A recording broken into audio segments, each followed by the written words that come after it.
Is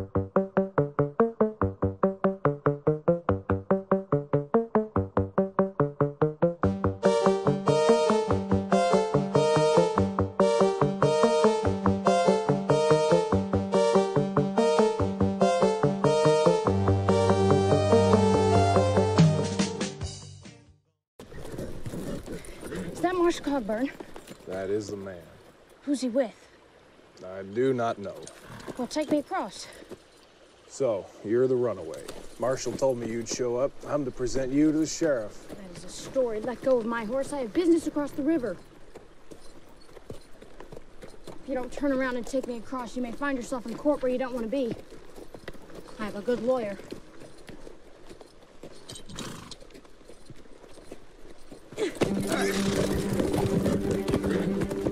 Hey! Go, little Blackie. Come on.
That is quite a horse. I will give you $10 for him. From the money you stole from me? We're not stolen. I'm out for your man. I was to accompany you. If I do not, there's no agreement and my money was stolen. Marshal, put this child back on the ferry. It's a long road and time is a waste. If I go back, it is to the U.S. Marshal's office to report the theft of my money. And futile, Marshal Cogburn. Pursuit would be futile. It's not spelled F-U-D-E-L. Bonjour Catherine. Bonjour Sarah. Alors j'ai choisi ce film True Grit des frères Cohen. Je ne connaissais pas ce film et je trouve que c'est un très bon choix et je me suis beaucoup amusée à regarder ce film parce que c'est un western et que s'il y a bien un domaine où la norme mâle est poussée jusqu'à ses effets les plus comiques, c'est le western. Le western, a priori, c'est un milieu d'hommes avec des objets fétiches comme le revolver. Il faut prouver qu'on est un homme sans cesse et quand même la loi fait à peine force de loi. C'est plutôt les rapports de force qui prévalent dans les films qu'on peut voir. Il se trouve en plus que j'adore les westerns. Bon, et parce qu'on y trouve toutes les passions. Là, c'est un western plus récent qui a une forme assez classique, mais ce qui n'est pas classique, c'est que l'héroïne est une jeune fille. Une jeune fille qui a 14 ans et qui va se confronter, s'associer à deux hommes qui répondent totalement, ou presque totalement, il y a beaucoup d'humour dans ce film, à, comment dire, aux archétypes masculins, on va dire, de force, de courage. D'ailleurs, le titre, True Grit, vrai courage, désigne le courage de qui, finalement? Le courage de ces deux hommes, le courage de la jeune fille, en fait, le courage de chacun. Ce sont trois sujets très différents les uns des autres, qui font une association pour des raisons différentes. La jeune fille, qui sort à peine de l'enfance, qui n'a que 14 ans, a décidé de venger son père, qui a été tué par un homme très dangereux, une crapule.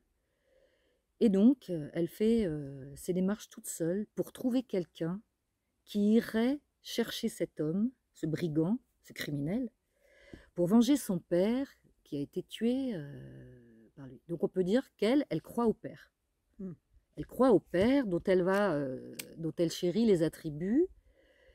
Et donc, elle va rencontrer un homme, Cockburn, joué par l'homme borgne, donc déjà marqué de la castration, parce qu'il lui manque un œil.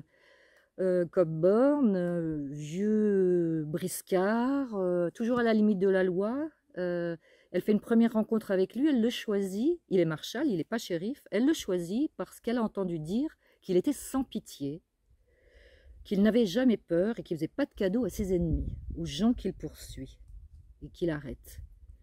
Le deuxième, elle ne l'a pas choisi. Il lui tombe dessus et on peut dire que c'est une sorte de... C'est un homme plus jeune et qui, lui, croit aussi à certains attributs. Il est Rangers, Texas Rangers. Et donc, il y a deux scènes qu'on ne va pas montrer là, mais de rencontres avec ces deux hommes qui n'ont rien à voir les uns avec les autres. L'un la traite de petite fille et il ne prend pas au sérieux sa proposition. Elle propose de l'argent pour poursuivre, une bonne somme pour poursuivre l'homme. Je ne sais plus son nom. C'est quand même important de dire son nom. Enfin bon. Donc cet homme, c'est Cockburn, le premier, le marshal. Et le deuxième, c'est Labeuf. Il a un nom français et qui est sympathique, mais un peu frimeur, on va dire, un peu vantard, un peu fier de ses attributs de ranger. Voilà. Ça se passe pas très bien d'ailleurs avec lui, elle l'a pas choisi au début. Voilà. Donc la scène que j'ai choisie quand tu m'as proposé ce film, c'est une scène où une jeune fille déterminée, qui n'a pas froid aux yeux, habillée en garçon, pas le choix, si on veut être pris au sérieux dans ce monde-là, c'est-à-dire avec le colt, le revolver de son père à la ceinture, un beau cheval qu'elle a choisi, magnifique, Blackie, et habillé comme un homme avec un chapeau d'homme, rejoint ces deux hommes qui ne veulent pas s'encombrer d'elle, parce qu'elle est jeune et parce que c'est une fille. Parce que c'est pas un homme, au fond. Ah non, c'est pas un homme. Elle en a recouvert la vêture. Elle s'habille comme un homme. On dirait d'elle que c'est un garçon manqué si elle était plus petite. Mais c'est tout de même une jeune fille. Et c'est une jeune fille, ça n'échappe pas aux deux hommes, qui sont d'ailleurs par ailleurs très respectueux envers elle, mais qui ne veulent pas s'encombrer d'elle. C'est une jeune fille qui va découvrir, d'une manière très amusante dans le film, comment deux hommes, malgré son jeune âge, peuvent en arriver à, comment dire, à s'affronter dans un jeu de coq, on pourrait dire, de parade, pour démontrer à l'autre qui est le plus fort, qui est le plus malin, devant cette jeune fille. Et il est clair que la présence de cette jeune fille entraîne cela entre les deux hommes. C'est amusant parce que la première scène qu'on va voir, ces deux hommes font une bonne association entre eux. La jeune fille n'y est pas. Elle s'impose à eux par la traversée de la rivière très courageuse, cette traversée de rivière. Et là, à partir de là, ce qui est rigolo, c'est qu'il va y avoir, très drôle, il va y avoir plusieurs scènes où ces deux hommes vont être dans une lutte de prestige de manière évidente parce qu'en présence de la jeune fille qui est bien embarrassée et qui là montre qu'elle est déjà quelque part une femme, car, va-t-elle leur dire, ils sont un peu ridicules. You should fetch water for the morning, put it by the fire. Crick's gonna ice over tonight. I'm not going down there again. If you want any more water, you can fetch it yourself. You're lucky to be traveling in a place where a spring is so handy. In my country, you can ride for days. I've seen no groundwater. I have lapped filthy water from a hoof print. I was glad to have it. If I ever meet one of you Texas waddies who says he'd never drink water out of a horse track, I think I'll shake his hand, give him a Daniel Webster cigar. You do not believe it? Oh, I believed it the first 25 times I heard it. Maybe it is true. Maybe lapping water off the ground is Ranger policy. You're getting ready to show your ignorance now, Cogburn. I don't mind a little personal chaffing, but I won't hear anything against a ranger troop from a man like you. How long you boys been mounted on sheep down there? My white Appaloosa's still be galloping when that big American stud of yours is winded and collapsed. Now make another joke about it. You're only trying to put on a show for this girl, Maddie, with what you must think is a keen tongue. This is like women talking. Yes, that is the way. Make me out foolish in this girl's eyes. I think she is. You pretty well figured.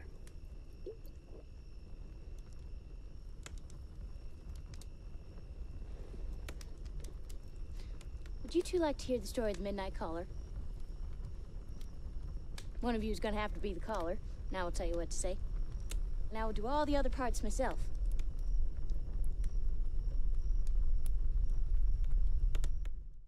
C'est-à-dire que le ridicule de leur dispute de prestige lui apparaît et la gêne en même temps. Quelque chose qui la saisit, qui la surprend, qui la divise un peu. Et parce que c'est pas une jeune fille très divisée au départ, hein. Elle y va, hein, rien ne l'arrête, hein. Elle fait référence à la loi quand ça l'arrange. Quand ça l'arrange plus, elle s'en accommode très bien, hein. Mais enfin quand même, elle a quelques principes dont on apprend au cours du film que c'est son père qui les lui a transmis. Son père qui était dur en affaires, elle est dure en affaires aussi pour engager ce marshal et acheter un cheval. Mais par contre qui lui a appris la loi, qui lui a transmis la loi, la notion de justice, et elle manie déjà, comme si elle avait fait des études de droit, ce qui n'est pas le cas, les termes de la loi d'une manière assez impressionnante, mais qui ne sert évidemment pas toujours à grand chose dans ce milieu très rude, d'hommes rudes, où les femmes sont soit à la maison, soit au saloon, pour répondre aux désirs des hommes. Tu serais d'accord pour dire que finalement, ce qu'elle nous montre, cette jeune fille, c'est que la norme mâle, ça divise. Oui, en tous les cas, la norme mâle peut opposer des hommes. Elle ne réunit pas seulement les hommes, elle peut aussi les faire qu'ils s'affrontent rudement. Surtout en présence d'une femme, évidemment, mais pas forcément. Mais là c'est ce qu'on voit dans le film. Mais elle divise et surtout, ça n'est pas le vrai courage. C'est-à-dire que si on suit le titre du film Vrai courage, c'est pas en faisant les malins parce on va peut-être le voir, une séquence où ils s'affrontent au tir pour savoir quel est le meilleur tireur des deux. Ou bien quel est le meilleur cow-boy, enfin pas cow-boy, mais comment savent-ils le mieux faire un feu dans la nature, se protéger des serpents, etc. La norme mâle fragiliserait presque finalement, c'est-à-dire qu'au fond, c'est plutôt quand cette norme mâle ne servira plus à rien face au danger, et en particulier face à la mort. Ils feront appel à autre chose qu'à la norme mâle face à la mort, les trois, hein, aussi bien la jeune fille que les deux hommes. Les semblants non plus courts, on va dire, aussi. Et là, le vrai courage, ça va être d'affronter la mort, d'affronter la possibilité de la perte. Hein. Et d'ailleurs, il n'est question que de ça dans le film. Il y a des scènes de castration dans le réel, un doigt coupé, une balle dans le dos pour le ranger. La gamine, la jeune fille va perdre son cheval, l'homme a perdu un œil, il s'aperçoit dans cette course au brigand, il s'aperçoit qu'il n'est plus autant en forme qu'avant, qu'il a vieilli, donc il doute de pouvoir y arriver, surtout face au Texas Ranger, qui est beaucoup plus jeune que lui. Il boit beaucoup, donc ça indique une fragilité. Il se laisse aller d'ailleurs à des confidences avec la jeune fille quand ils sont seuls tous les deux à un moment donné sur le fait qu'il a été marié mais qu'il n'a pas été capable de tenir un mariage d'ailleurs et de s'occuper d'un fils. Enfin bref, et la jeune fille va, elle, ce qu'on verra à la fin du film, tellement d'ailleurs fidèle au père, parce qu'elle y croit au père, et ça fait partie d'un des critères de la norme mâle, tellement dans la croyance au père, qu'elle ne va pas se marier quand même.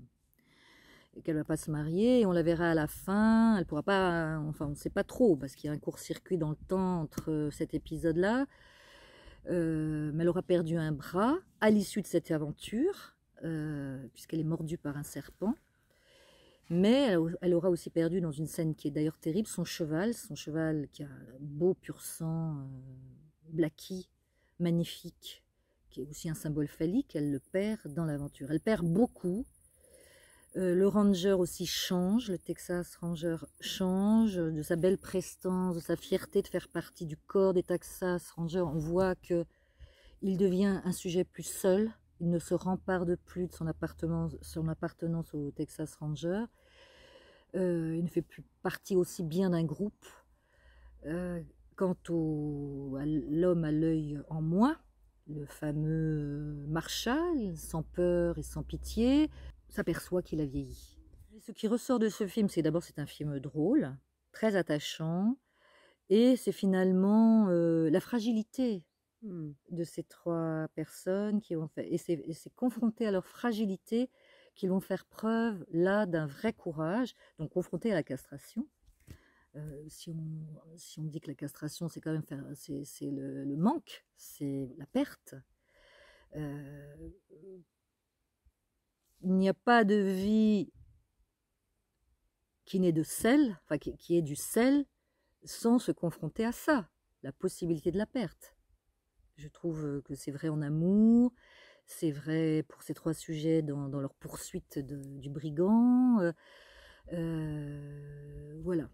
Et la jeune fille, et d'ailleurs le personnage du Marshall lui dit à un moment donné, la jeune fille fait l'épreuve qu'elle ne peut pas tout faire et tout avoir, elle n'est pas toute puissante. D'ailleurs, elle doit en passer quand même par ces 2 hommes, évidemment. Mais c'est elle qui tue le brigand à la fin quand même. Et pas avec le revolver du père. Le revolver du père, dont elle a hérité, s'enraye au moment où elle doit tuer le brigand qui est en face d'elle dans une rivière.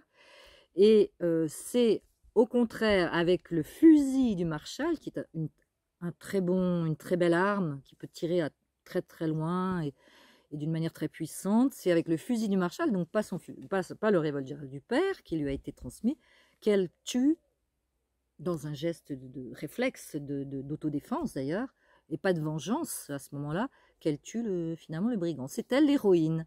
C'est ça qui est amusant dans ce western. Il en a toutes les formes classiques, des paysages magnifiques, le cheval, les armes, la loi à la limite, avec des tribunaux faits de briquets de broc, en fait des jurys faits de briquets de broc.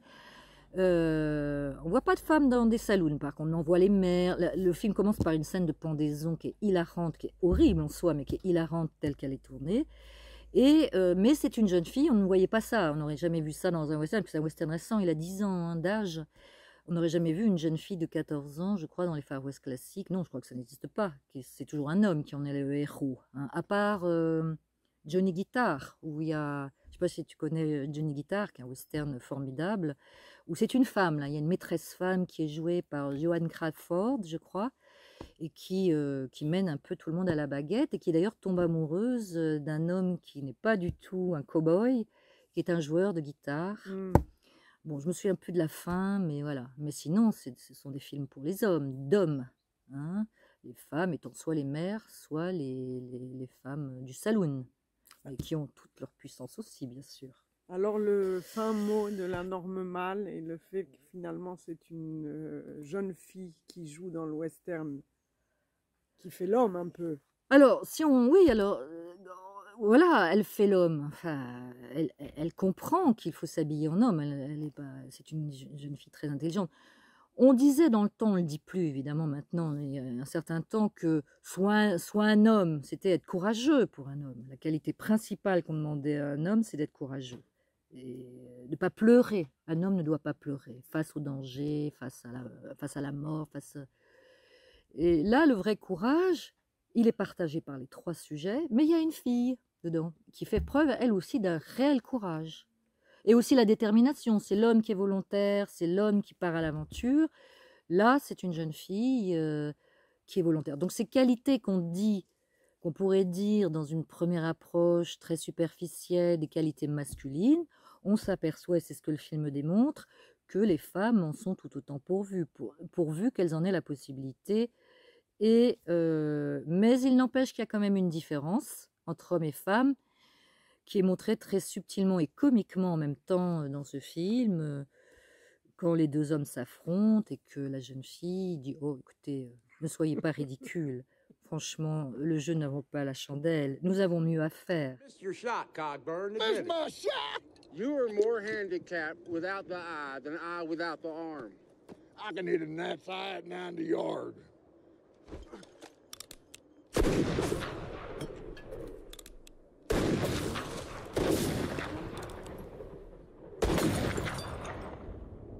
That Chinaman is running them cheap shells on me again. I thought you were going to say the sun was in your eyes. That is to say, your eye.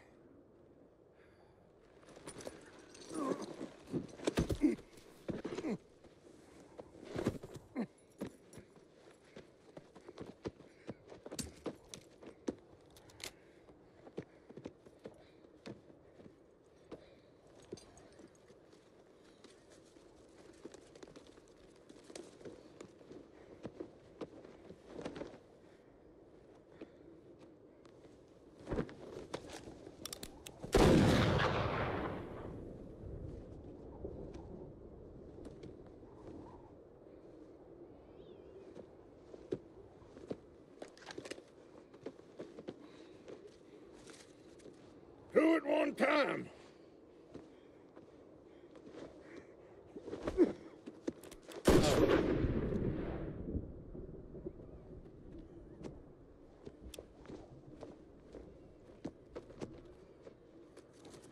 I will chuck one high or far.